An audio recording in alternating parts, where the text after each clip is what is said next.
Beautiful day in paradise. Awesome. Here we are. We're live. Good, We're going to be good. live in a second on Instagram. Good morning, good afternoon, good evening to all peoples around the world. It is another pleasant day in God's universe. And let's see, Kiltz YouTube is not on because Kiltz has been kicked off because of someone's comment that got through the filters, but just the system. It's all pleasurable in one way or another. Like two people will send them out to 10 people and send them out to more people. And today we have Dr. Abs with us to share his mighty message of health and wellness through a lifestyle that isn't what we're taught, and completely opposite. Dr. Abs, how you doing today? I'm very, very well. It's unfortunately probably not as sunny here as where you are, I think, because I'm in very gray London, unfortunately. Yeah, well, I'm in Florida, which has been a little cold, but it's mostly sunny, and I was in Southern California too, and it was sunny and warm, and but yeah, we're still bright eyed no matter what the weather is outside. We can't let the water keep us down. We got to be up no matter what's going on. Definitely.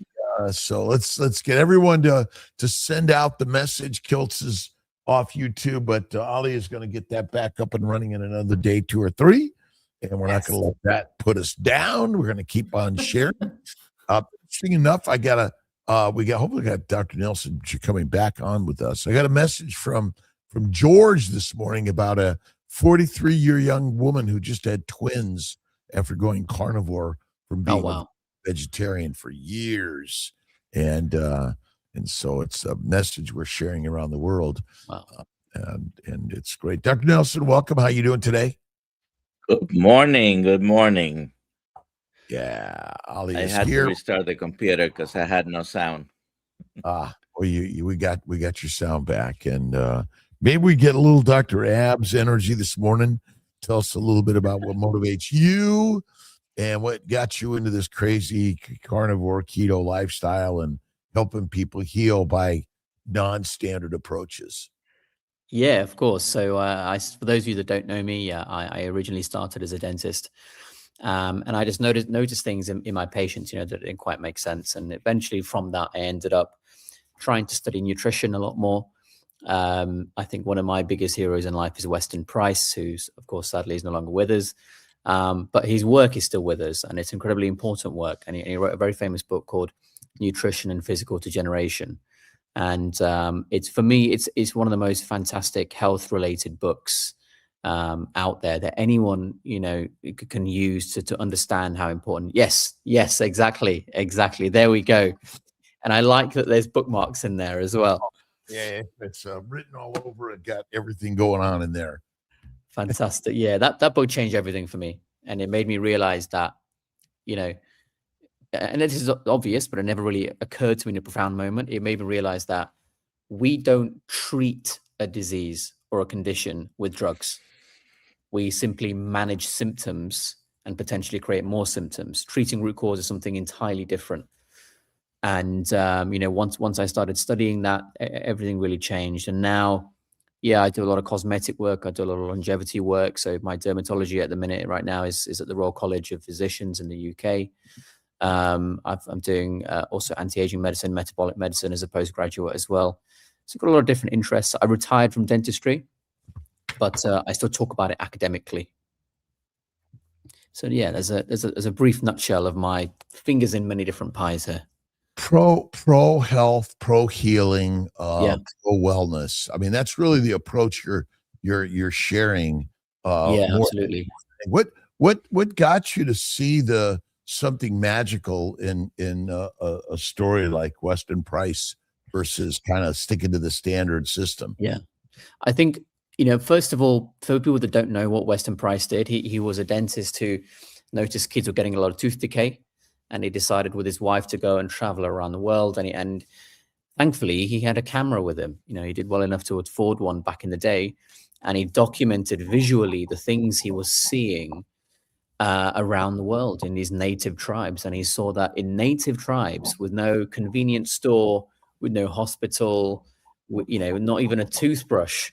They had no tooth decay. They all had straight teeth. They all had great symmetry in their face. And I just couldn't wrap my head around it. And, there are experiments which he did, which you can't do nowadays for ethical reasons and ethics approvals. But, there were parents who he introduced Western food to. And, the children would be born without those things, symmetry in the face, straight teeth, blah, blah, blah. And then he took that food away and the next child was born fantastically well again. And that made me realize crooked teeth are not a genetic thing. You don't have crooked teeth because your parents do. You don't have asymmetry in the face because your parents do. It's the vast majority of that is what we do to ourselves, and the food, the nutrition, getting enough protein, getting enough fat from the right sources. They're the most important things for me. Yes, I always believe that the single biggest problem is a low-fat diet. Yeah, I completely agree. And we removed animal fat from the diets around the globe. And there seems to be a purpose and propaganda that I take all the way back to the explorers who exploited sugar as sort of this drug to distribute and create dependency on it. It's a drug. Yeah. I mean, ultimately, sugars had very limited natural availability in our ancient worlds. And maybe comment a little bit about that and how, as a dentist, I mean, dental cavities are so common around all peoples around the world. Yeah, around the Western world, we should say. In the native world, not so much. Well, what is in Western world these days? I mean, that's very true. Become remote. That isn't Western world. I mean, most of the Asias and Africas and Europes and islands of the world have sort of become. I mean, that's why Columbus and many others went around the world to exploit. I mean, I'm looking at the Spice Islands. It's out in the middle of nowhere. They become sort of the producers of so much deadly diseases. Yeah, I mean, sugar is first of all, it's not needed in the diet whatsoever. People say it's essential, and we can't live without sugar. But those people need to be more specific. We cannot live without internally produced or endogenously produced glucose or gluconeogenesis. But it doesn't mean we have to eat glucose to produce it in our body. We can eat fat, and we should eat, well-sourced, appropriately sourced fat, and that's enough. Sugar, it causes so many changes in the brain. In the oral cavity, it is responsible for so many of the problems that we see in both cavities, tooth decay, caries, whatever you want to call it, and the gum disease side as well, the two biggest issues that we see. And not to mention that the sources, the plant sources, they come with so many other things that we haven't even mentioned, which can cause gut issues and therefore mental health issues, et cetera, et cetera. So there is absolutely no need whatsoever. If people want to do it for enjoyment now and again, in controlled amounts, I don't think it's going to kill you. And it's not a problem. There's a balance to life. I get it. I still have a can of Coke once or twice a week. I have an ice cream once a month. I'm not perfect, but it's in a controlled way. And I don't think that's going to hurt me to do those things. Yeah, glucose is actually the king of kings, because no glucose, no life. Sunlight touches a photosynthetic cell and creates glucose that creates all of life. And so glucose is actually the crown of crowns. But in its individual form, it's rare in nature. Or very limited and seasonal, and there's a reason we love it. It's because when it was there, it's I always say it's sort of like sugar and sex. They're the single most, they drive dopamine, which drives all of life. And there's an orchestra I'm working on a new, Sex and Sugar and the Luminescence of Light. And basically, this explosion of a photon from infinite light years away touched a molecule on Earth and created glucose. Yeah. And from there, bingo, it all happens. Sex and Sugar. That's where the magic happens. It does. It does. My other favorite guy, I wanted to, because I think these two go together, is James Henry Salisbury, The Relationships of Alimentation and Disease. Oh, I've not read that.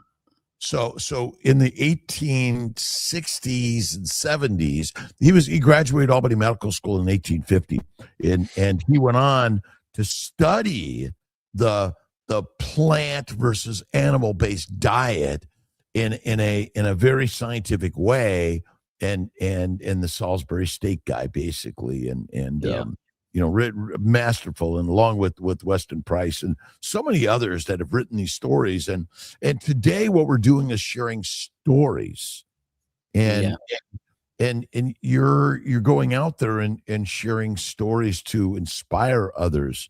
What's your purpose in this? Why don't you just stay behind your desk and do your dermatologic work or your dental work and go on with the day? Well, what inspires you to go on YouTube and all these other and give these talks?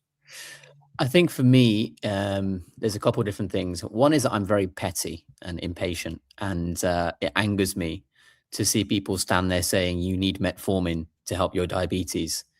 There's a few things that piss me off more than that, and I can't stand it, and so I'm doing it for my own sanity partly, but also because we only get a short amount of time on this earth, and what do I want to see when I look back, when I'm on my deathbed one day?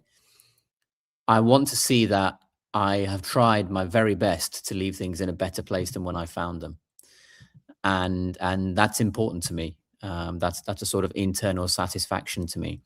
And when you see people, in front of you break down in tears because, they thought they only had a very short amount of time to live, and you helped them, and, you got them to spend far less money than anyone else. And, this family has their relative back from the grip of heart disease or anything like that. That's a very special moment, which I'm sure you've had many times in your patients that couldn't get pregnant but then did. And I promise you, if you could bottle up that feeling and sell it, it would be the most addictive drug in the world. Very, very addictive. Yeah, the dopamine ultimately is the real molecule that pushes us to do everything, because there's something about, I believe that ultimately we're driven, three things is sugar, sex, and community. I mean, ultimately, this is about community and taking care of our brothers and sisters to ultimately help our reproductive potential around the globe. We want healthy human beings reproducing and growing and creating. That's what it's all about, right? Yeah, absolutely. Social connections. For me, when people talk about longevity, and I get asked this all the time, now, what do you do for longevity? Well, first of all, you need to stop thinking there's a magic molecule or there's a magic injection that you take. Like, longevity doesn't come from that. It comes from doing the basic things, most of which are free. Eating right, which we're all in agreement with on this call, in this community. And then other things like getting outside, getting enough sunshine, doing enough exercise, getting enough sleep, and having good social connections. We are social creatures. We created dominance in our species because of the way we created social connections to work as a team to bring down prey. And so it stands to reason that the quality of our psyche, for want of a better word, is better when we are social creatures. All these things come into play, always. Do you think by simply coming on to a community like this, has value in helping us feel in a community and feel healing together?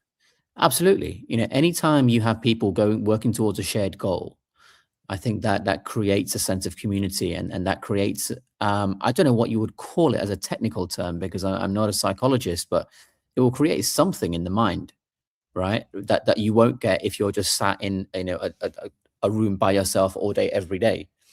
One reason I didn't like dentistry, actually. And so definitely, I 100% agree with you there.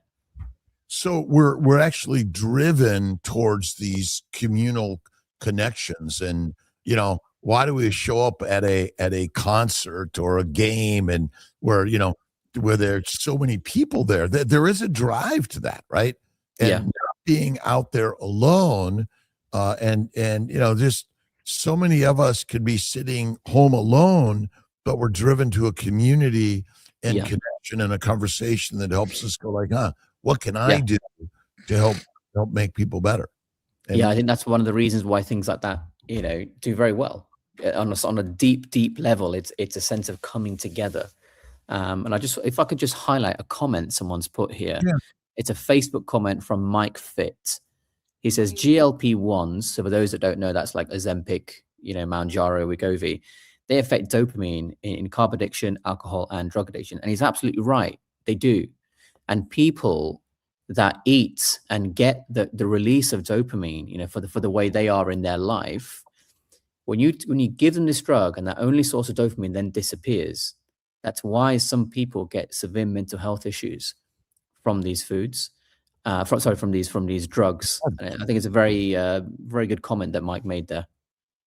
Yeah, and the sugar, if you think about it, the sugar dopamine effect was there seasonally in small amounts, but now that it's always there, the dopamine response sort of becomes blunted, and then we're doing the thing that basically causes all the damage and disease, like drugs.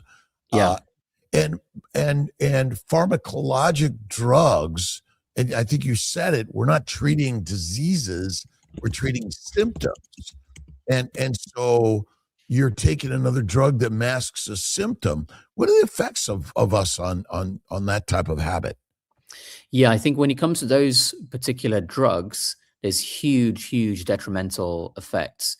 My recommendation is never use those drugs unless there is some extreme situation. The only extreme situation I can possibly think of is, let's say someone is so obese that they are basically, on their deathbed and they're going to die if they don't lose some weight now. Fine. The risks of these drugs are better than the risk of death in that situation.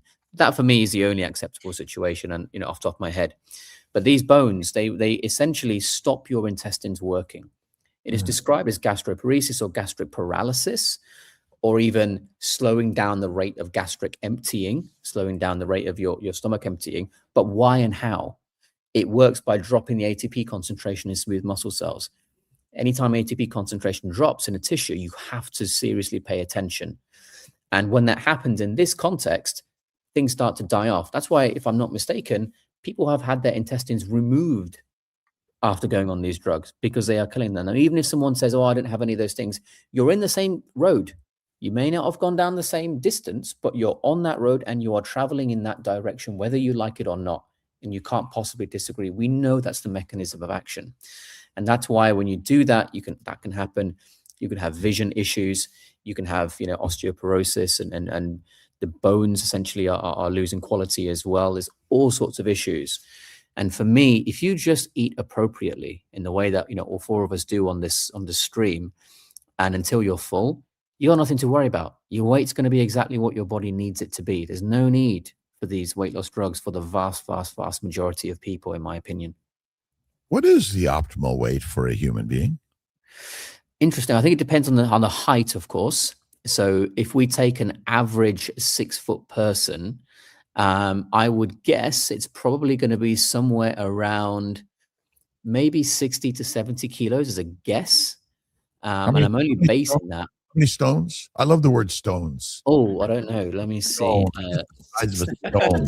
Stones. The 60 kilos is 9.4 stone, and 70 is 11. So ultimately, but it's environmentally driven. Oh, so 100%. if you have hibernation, migration, famines, war, pestilence, disease, you better be fat rather than, but it goes up and down. And so it's kind of like flatline. I mean, nothing flatlined is really good for a human. right? Yeah, you need to be able to adapt. It's adaptation, motion, right? Yeah. And Agreed. that's the part that maybe we're missing in all this, is that when someone says, "Oh, there's an optimal," it's kind of like, who's controlling this? Yeah. Yeah, exactly. Your weight is not in anything about you that's measurable. Typically, it's something that can change. Why is it that it can change? Because it changes automatically to give you the best possible chance of surviving and procreating in your particular environment. And why would we interfere with that? Why do we try to tell people you got to live a long time? Yeah. Is that really the most important thing, is living a long time? Yeah, Are we, exactly. Are we pushing people? Well, they died young. Well, Yeah. but they enjoyed their life. Yeah. And you're living a long time, but you're miserable. Yeah. Or sick. Right. Is that you? I don't know. It seems to me it's built into our education, and that's part of our problem. Yeah, I think when we were kids, there's so much brainwashing that we have, like eat 5 fruit and vegetables a day, or different number depending on which country you're in. Eat your fiber, make sure your diet is balanced, etc., etc. Running as long as possible is, something really good for you. All these things need to go. We can't. I don't think we should have those in the education system. Even the idea, you're an expert on fertility. Even the idea that typically you should only really be able to have kids up until this particular age. I'm sure you got so many patients that blow that out the water, and because you've made them very healthy. In fact, as a question for you, what's the oldest age that you've helped someone get pregnant? 66. 66. Wow, look at that. Yeah. Astounding. Now, this is assisted reproduction. It isn't natural, but I've seen late 40s on a carnivore lifestyle, faith and fasting. I always throw faith first. Fat and fasting, make babies, and mindset. We're living a life of like, we're basically believing in misery rather than beauty of even the hardship and all of this. And that's the thing I'm seeing more than anything. Yeah, I mean, we're told. I mean, I was taught in school, university, you're not having kids at that age. So yeah, you've completely destroyed. Well, why do we tell people you need to postpone childbearing and wait for some right moment? I mean, what other animal says, honey, let's wait, and let's get a nice cave or a nice nest, and we'll wait for all these things, and a birth control pill. Yeah. Is that another, the pill? Here's the pill you can take, have all the sex in the world you want, and just be on this pill and you'll live a happy life. Is that what we're doing? Yeah, especially the age at which people are giving those birth control pills out now is astounding. They're getting younger and younger. And I just think surely this is ridiculous. I mean, you must surely see that quite a lot. Well, again, it's getting younger and younger because the diseases that men and women, boys and girls are suffering is getting younger and younger. Yeah. And our fix is a drug, rather than understanding that maybe our dietary directions are part of the problem. What are your thoughts on the new the food triangle, I call it? Oh yeah. In America? And I mean, is there really a change, or is it it's just another marketing opportunity to claim something that maybe isn't true? I mean, it's better, but it's still not good. I think that's probably the easiest way to describe it. If I had to pick between this and the old version, I'd pick this, but it still wouldn't be what I would draw from scratch, put it that way. Well, what is it? Tell me, what is it you think you like, or you think that's a little more valuable than we were talking about before? So I think if I'm not mistaken, there's a little bit more emphasis on the meat, which is good, in animal-based products. And I think there's a little less emphasis, again, I can't remember off the top of my head, but I think there was a bit less emphasis on things like bread and grains, which, ideally there should be no emphasis on that whatsoever, but I'll take less rather than more. Yeah. Yeah. So I mean, I see the top left is, encouraging, they got pictures of steaks Yeah. and eggs and cream and butter and those sort of things, which is certainly better. And it's a good direction that we're going. We Yeah. got to take whatever we can get in all this and claim some positivity. Yeah. It says, it's at 4 to 5 servings of this and 3 to 5 servings of this. I mean, are we just pushing too many servings and that's our biggest problem? And you know what? It's interesting to hear an American say that because from my personal experience and people that have visited America from Europe, one of the most obvious things that we see is the portion size. Like I remember when I was in LA a couple of years ago, and everywhere we went, we would order a starter, and it was the size of a main course here in Europe, and it was just staggering. I think, well, no wonder there's so much obesity going on. Even the drinks at McDonald's, if you look at your small, I think it's the equivalent of our medium or large or something like that. If I might be wrong, but I remember seeing that. So yeah. Our words and our labels for all these things and quick and easy abundance and delivery services. My sense is that we just have too much snacking and too much food frequency of the things that drive the dopamine, the sugar dopamine drive. It says eat more. Which is all natural in our ancient environment. Yeah. Anyway, and so we can really get back down to our basics of all this. So what causes you in the longevity world, the anti-aging world, the health and wellness, feeling and looking good world? What has been the driving force for you? And that's causing all of our problems, and what are your sense of what we can do to fix it? I think there's two things. One is the internal side, which I think we're all familiar with, and it's the nutrition side, the sleep, the sunshine, the exercise, etc. But I think in the cosmetic world and the anti-aging world, it's also a problem of just poor quality treatments. Treatments that are very limited but are marketed to make people think they're absolutely amazing. I'm talking certain injectables, for instance, even certain skincares. It's going to be controversial, but I think most skincare is a load of rubbish. Especially the more expensive ones. There's very few expensive ingredients out there which are genuinely, necessarily expensive and are worth it. So in that world, I think Botox is probably overdone. I think dermal fillers in some cases are pretty overdone. And people need to work on skin. People need to work on the internal side. And then the actual aging process does not get to a point where you look awful as much. Sadly, it's not as easy in America because with the way the FDA is set up, it's very difficult for a company to actually get cosmetic products into the US compared to other places. So as an example, in the US, there are roughly 6 or 7, maybe 7 dermal filler brands available for people to choose from. In the UK here, we've probably got somewhere between 500 and 1,000. In small countries or in the Middle East, you've probably got about 100. And so there's less choice in the US, unfortunately. So this is easier said than done. But yeah, it's a combination of internal and external factors, I would say, in the anti-aging world. I guess similar concept for you in fertility. The biggest problem is internal. And then maybe externally, there's a couple of things which are hurting them as well. Like maybe the guy is spending too much time in the sauna and a hot tub, and that's causing an issue.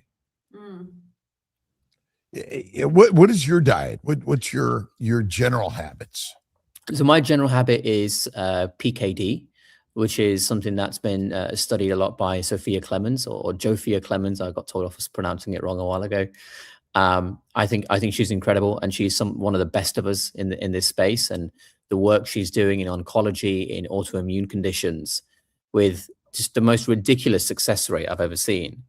And she's doing it with a 2-to-1 protein to fat ratio, and taking out even eggs and dairy, which I think some people can get away with, some people can't. But for what she's doing when she takes it out, wow, she does amazing. So PKD is what I am most of the time. But, you know, like I said, a couple of times a week, I'll have a can of Coke, and I will have dessert once a month. So ultimately, our problem isn't sometimes; it's become all the time. And so a paleo keto diet, which is basically mostly animal meats, rare to raw, uh, eggs and milk products are really not probably a standard diet for most of our evolution out there. I mean, there weren't a lot of eggs that, you know, we didn't raise chickens on our hunts. Yeah. We hunted the big animals. Yeah. And so do you think that eggs and milk products are more allergenic or antigenic? It's a great question. Really great question. I mean, I don't know for certain because it's not something I've really spent time on clinically. But from what I have read and people that I've spoken to and looking at the work of Jafir Clemens, I think it's possible. I think absolutely it's possible. I don't think it's for everyone that you'll get that problem. But I think for a significant number of people at least, yeah, I think that could be an issue. And people who take them out, they do say they feel better. But, you know, I don't think I can take out dairy completely. I love ice cream far too much. I'm with you. I'm a eggs, butter, beef, Kiltz's ice cream and salt, one meal a day. That is the way. And again, I tolerate it well. When I go visit my brother, you know, I say time to time, and he says, "Rob, when you come visit me, it's all the time." All the time. But I don't visit him that much, and I go on my binges about it. But fat and you're in the challenge. I mean, milk, breast milk is the most nutrient dense, the least toxic, and it gets babies fat. Yeah. In order to survive, like, you know, hibernation, migration, gestation, and all the sicknesses and famines that have probably, you know, been part of our lives forever. Yeah. Yeah. Well, Dr. Nelson, I'm curious, what about yourself? What's your sort of main diet? Mostly carnivore. Yeah. You know, few things here and there, not frequently as well. Yeah. And what about dairy and eggs for yourself? Well, the month of January, haven't had much dairy because a couple of people in the Kiltz tribe are doing the lion diet. Okay. I haven't been as faithful, so I did have some cheese when we ate in the Good Catholic. yeah. Forgive This him. past Saturday, we were in San Diego, Dr.Kiltz and I won't rat him out, but I did have some cheese. I had some cheese, and there was some honey on the plate, by the way. I did a little bit, a small amount of honey. You know, I think I had some of the fried cheese, but no honey. But the fried cheese, amazing. But I love raw cheeses and raw milks and raw butters, but I don't have them very often. My primary is fatty, rare to raw steak with salt, and that I think is the primary. And you know, that's what are you finding and in the communities around the globe and the people you're meeting and communicating with? Are they like, you know, Dr. Abs, you're crazy, or, you know, you're crazy, but wow, or, you know, where's our kickback, and how are we finding more and more people that go like, whoa? For me, it's a mix of both. If it's in a quick conversation, they'll think you're mad, you're crazy, you're an idiot. But when it's a context of, you know, I'm teaching and I've got all day or I've got an hour or something, and I can actually show things happening, you know, talk about the biochemistry, for instance, talk about the fact that, you know, one particular enzyme in the Krebs cycle can't go forwards and backwards in its reaction at the same time. So you can't do carbs and fats with the same enzyme, et cetera, et cetera. At that point, it's more of a silence because they want to fight back because it goes against everything they think, but they can't find the words and they can't find something to pinpoint me on to say I'm incorrect.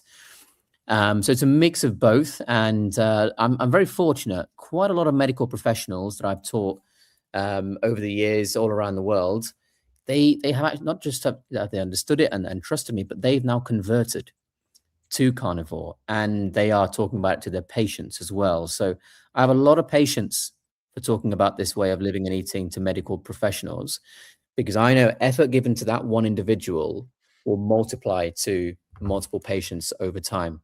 And I'm sure it's probably the same for you when you talk about fertility. I'm sure many people will think you're a crackpot, but then you show your cases, you show your reasoning, and if you work on one person, you're going to help multiple over the years. What kind of students are you teaching, by the way? It's a mix. So occasionally I do undergraduates at university or postgraduates, but most of the time it is medical professionals. So so either a doctor of some kind, a dentist, a nurse of some kind, a pharmacist. And then occasionally I do actually have people involved in the business of medicine as well. For that side, it's more the cosmetic and anti-aging. But in terms of the health side, yeah, it's more direct to the actual clinical workers. So it's a mix. There is a question here about, you mind reading it, Alia? Yeah. As a full fat carnivore, some struggle with dry or crepey skin after 60 years old. Can anything be done? It's a nice question, Chuck. I mean, the difficulty there is it's not just it's crepey and dry at this point. What about everything leading up to that point? You know, you've got a lot of years potentially, I don't know you personally, of where things, you know, weren't carnivore and then carnivore. So you're paying the price for earlier in your life as well. And so that's all building up to the point when you're 60. So there's a lot of things that can be done. These are based on the individual, but I'm just going to list a couple of things. Some of these may be appropriate for you, some of these maybe not, but I need to see you. But for you to go and do some research, one of the most effective things right now is called the ultra clear laser. I have no affiliation with the company or the manufacturer. I don't provide the treatment myself either, but ultra and clear, one word. And this is a kind of non-surgical facelift, which sounds ridiculous. And I know a lot of plastic surgeons would like me saying that. However, it's the only way where you can actually physically remove skin like a facelift, but without having plastic surgery, without even using a scalpel. This laser will core into your face like a drill cores into the ground and pulls out a cylinder of the ground. It's pulling out a cylinder of skin, if you like, on a very, very tiny level. And it does that multiple times over the whole face or wherever you treat it. So your skin kind of shrinks back into you and it looks like you've had a bit taken out. And the advantage of that compared to plastics is that much less downtime. It might be a week or less. And you can then go and have it, you know, more than once after a couple of months, if you wish. That's probably the most effective right now. Scaling down from that, potentially you're looking at some kind of fractional RF microneedling. Maybe something like the Lutronic Genius would be my choice. Again, I'm not affiliated with the company. It's a genuine recommendation. Everything else is not really going to remove skin in any way or anything even similar. And that's what you need for crepey skin. If it's crepey and there's excess, you know all the skincare in the world, you know all the dermal filler, you know all the Botox, it's not going to remove any skin, which is a different thing entirely. So sometimes you've got to bite the bullet and go for a much more invasive treatment, but you'll get great results in the meantime. How about red light therapy? Red light therapy, yeah, absolutely can be fantastic for the skin and in general for our tissues, in fact, because the red light, assuming it's the right wavelength, ideally around 633 nanometers, it will hit a target within the mitochondrial inner membrane called cytochrome C oxidase. And what we find is that when we do that, we can find more ATP production. And this upregulates a load of genes, about 300 genes or so, at least that we know of. And that will improve the output of the cell and the activity of the cell, but it won't necessarily take out a chunk of skin that's there as too much volume of skin. So it'll improve the quality of what you have, but it won't reduce the quantity. Now, what you can do is combine the red light with things like the ultra-clear laser, for instance, before and after, to aid in optimizing it pre-treatment, helping healing afterwards as well. If it's immediately after treatment, you should rather use near infrared because red light on an inflamed area can increase inflammation. So near infrared immediately post-op around 830 nanometers is quite useful. And then once the inflammation is settled to increase healing, then you can use the red at 633, even every day potentially, depending on the device that you have. And combined, you'll get a better result than just one, for sure. You have to cause inflammation to cause healing. To an extent, yes. I mean, if you're doing something like that, removing skin, then yes, you're going to get inflammation. There's no way around that whatsoever. Well, and inflammation is autophagy, is healing. So essentially, without inflammation, there's no healing. There's no replenishment. Cells that come in to clean up are inflammatory in nature. But we use the word inflammation as a negative. But in fact, without it, reproduction doesn't even happen. An egg and sperm don't come together without an inflammatory-like molecular chemical reaction. And so healing skin. What about adding more fat, tallow in your body and on your body? And how do those sort of things help us? Because so much of what people use is sugar products on your skin, right?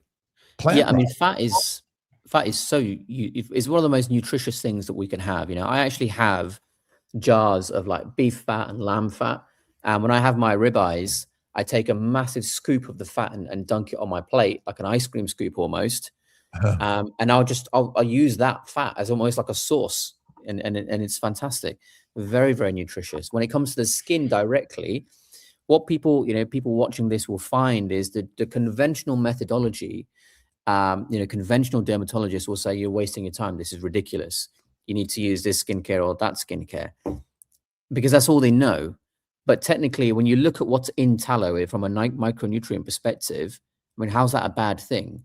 And the fact that, it's not going to come with all these preservatives, anti-mold ingredients and fragrances or whatever else. Frankly, it's much better formulated product than other things. And I've had tremendous responses from people that use tallow on their skin, and I think it can absolutely be fantastic. And in fact, skincare centuries ago started as people rubbing animal fats on themselves. One of the reasons it stopped was because they don't have the technology now to stop the smell of it back then, so it's a bit of an issue. But that's how skincare actually started, if I'm not mistaken. People were using animal fat, so I think it could be a great thing. But just ignore the people that say you've got to use this £300 serum or $1 serum or something like that. It's not necessary. What you do on the inside is far more important. And if people don't even want to use skincare, by the way, here's a tip. Some of my patients don't use skincare of any kind at all. And instead, they use an LED mask. Because when you put skincare ingredients on your skin, fine, no problem, no harm, that's great. The cells will use that ingredient and then they will do some activity. Fine. You got to keep putting that on. That's okay. But it doesn't necessarily change the rate of aging. Whereas when you use an LED mask with near infrared to unblock the oxidative phosphorylation chain with photodisplacing nitrogen monoxide, nitrogen species, and you reduce that inflammation there in an appropriate context, and then the red light can optimize the mitochondrial function, that is something skincare can't replicate. And if you just do that, why wouldn't the cell and therefore the whole tissue improve in quality anyway? So I put a video out recently saying the laziest way to improve your skin. And some of my patients do it, and they use LED technology. So you were with us a couple of months in within the community, the Kiltz Track community, and you mentioned a mask at that time, not affiliated with you, but sure. What mask was that? Sure. So I still maintain my recommendation for that mask, and it's called Style Pro. I'll put it into the comments there. It's style without the E on the end, and then PRO, so it's all one word. Now, the reason I recommend that mask to people is because it's one of, if not the highest levels of radiation produced of all masks in the world, the fluence level, but it's also one of the lowest priced at the same time. So the value for money is extremely high. You don't need a mask that you're talking hundreds and hundreds and hundreds of dollars. The version 1 of that mask in the UK right now is probably about £80 or £90. That's probably $100, $110. Really not a huge investment. Now, version 2, which has a few little extensions where you can use it on the head and the neck and the chest and everything, that's a little bit more. That's probably going to be a couple $100, but it's cheaper than buying 5 separate masks for all these different areas, which is why that's there. So I would say that mask is still the one of my choice, but who knows? In the future, it's subject to someone making something better as well. You used the word radioactive. What do you mean by that word? Yeah. Did I say radioactive? I think I maybe some frequency. Maybe you were. I thought you said radio, but it was. What do you mean? You mean the frequency of the light? Yeah, he was talking about the wavelength. Wavelength. Yeah. Right. Yeah. Radio waves, essentially. What you're Exactly. So people that don't understand that, what we're saying is, you can't just say red. Red doesn't mean anything. Red is actually a spectrum. All lights that we see around us is a wave. Got it. You know, a blue wave might be very short. A red wave will be much longer. So we define colors by numbers, basically. And someone was asking about frankincense and tallow. I think I hit that out. There you go. Yeah. I mean, a little bit of small amounts of a plant oil in tallow. It depends on the oil. Because, for example, I'll give you one example. Lavender is quite irritating to skin. And, you know, you should try and avoid things like this. And so you've got to check what extracts are inside there. I'm not an expert on frankincense, unfortunately, so I can't really answer the question. But if it was me, I would rather have just the bare tallow on its own. And if you're going to have some kind of scent in there, I guess, you know, the less there is, the better. You know, I would rather have the tallow scent free, because that's going to go over a wider area, and instead just use a small amount of a fragrance or an aftershave on one particular small area instead. Because yes, I don't know what's in those aftershaves, of course, but I'm putting it on one tiny area instead of putting it all over my entire face and neck. I mean, we live in a world with many things in what we breathe, drink, eat, and we have in our local environments, which you can mitigate some of those things. You can't mitigate all of them. Yeah, sure. But you can minimize the things that you directly put in your mind and your mouth and on your skin, and direct them to things that are least toxic, and most healing. Yeah, absolutely. I mean, I know a lot of people are worried about, you know, electromagnetic frequencies and things. You know, if there were none around, we'd be dead. So you shouldn't eliminate all of them. You can't eliminate all of them. It's all over the universe. In fact, you know, we have remnants of it in microwaves. It's the difference between ionizing and non-ionizing that then affect the atoms that make up our matter. That's the issue. Too little and too much oxygen is not good for us. Too little and too much of anything exactly has harmful effects on us. So there's a meetup coming up June 13th in Great Britain. And maybe we'll get Dr. Abs to come and join us. Yeah, absolutely. I think Well, I've that's already your I think Alia invitation mentioned there. it before. Sorry? Yeah, Alia mentioned it to me before, so I've already blocked that out in my diary, and I'm looking forward to it. And then you two will be podcasting the next day. Absolutely. Yeah. Okay. Should we get the rest of these questions real quick, Dr. Kiltz? Just do it. right. Yeah, absolutely. How does dietary cholesterol from animal fats fuel our vitamin D production? Well, you need cholesterol to produce so many things in the body. And it's going to be, you know, testosterone, as an example, is going to be one. And we're using 25 dihydroxy in order to produce to get to vitamin D level. So it's useful for pretty much every single process. You know, we're made of cholesterol.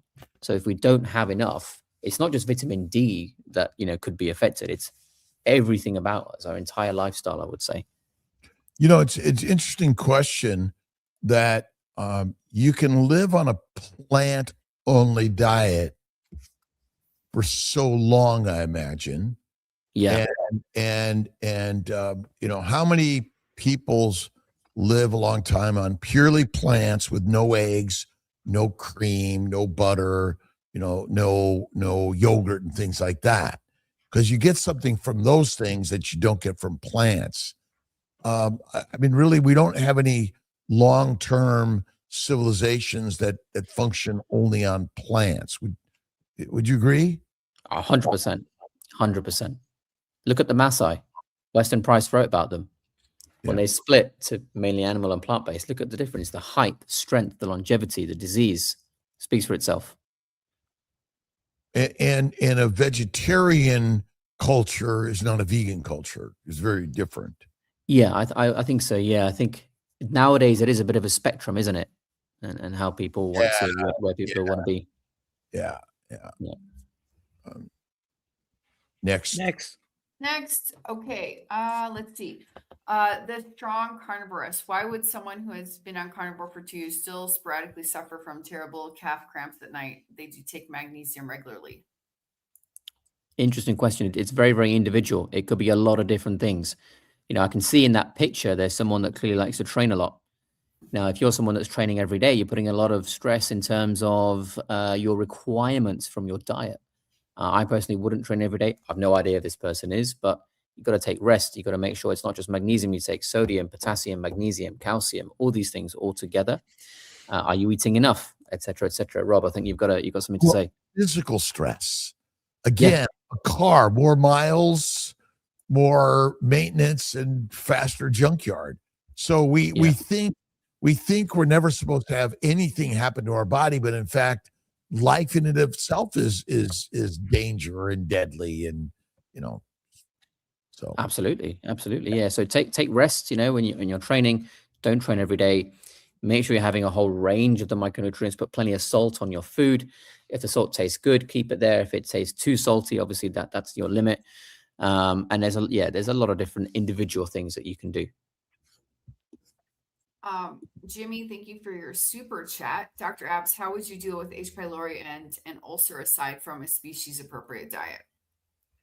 Oh, good one. So, I mean, typically what I was taught in university, you can, is not something that I would suggest, but typically we can look at something like proton pump inhibitors, like omeprazole. They are used to induce the stomach acid. But that's, at best, that's symptom relief. You're not necessarily treating the root cause. Some people will jump to antibiotic cocktails, combination of things like maybe clarithromycin, amoxicillin, metronidazole. These are to target the protein synthesis in the bacteria and the integrity of the DNA. Some people will jump to bismuth subsalicylate. That's a direct bacterial agent and prevents the bacteria from adhering to the lining of your stomach, while also providing a sort of protective coating over that ulcerated tissue. But you need a good mucosal barrier. So some people will suggest that, broccoli extract in short temporary periods can help because you've got sulforaphane that's coming from there. And, that can induce phase 2 detoxification enzymes inside that gastric lining. But, I don't think you need to do anything specific. Make sure you've got plenty of the fat, and I think you should be good. Make sure you've got plenty of the B vitamins as well. What you mentioned is actually the bacteria is so fastidious to get rid of that what you mentioned was the combination that is used. Triple antibiotics, Pepto-Bismol, PPI, all together, and you have to do it for 2 to 4 weeks because it's just very fastidious to get rid of. Yeah, interesting. We treat a lot of infertility this way because gut inflammation. We're not defining it as exactly H. pylori, but basically the gut microbes flourish in a low-fat diet environment. And so by upping the fat, and you mentioned that, which I think is fat and fasting, the microbes don't like it. We're feeding basically the microbes in the gut, which basically fermenting and making the alcohols, the aldehydes, the heat, the gas, and the methane, and all the things that are harmful for us. And so, absolutely. Alia Wells asks, what do you think about not washing your face? And I would add, and if you do, would you say regular soap or what? So I think it's an interesting question. It depends on what's on the face. I'll give you a couple examples. Let's say, it's someone who's wearing makeup. They've gone out, quite a lot of makeup. They come back, absolutely wash it off. What do you use? Well, first use water. And if everything comes off with water, great.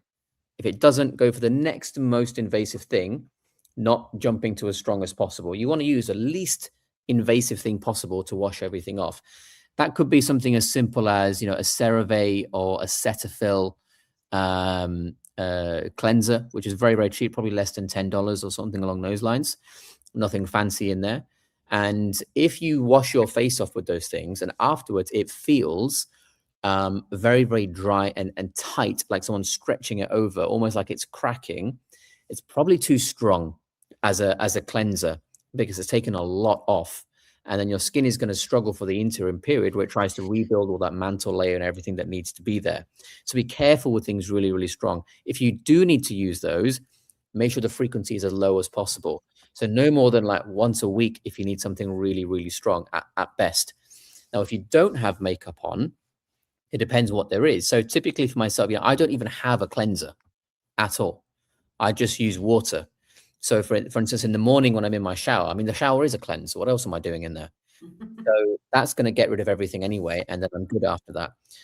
If I do want to borrow a cleanser from someone or need something to wash off, it's probably because maybe I've just left in the gym or the sauna and I'm covered in sweat, but I didn't have a chance to have a shower straight away for whatever reason, because our call came in, I've got to do some work, and I've been sat there for a long time with all this sweat just dried up on me.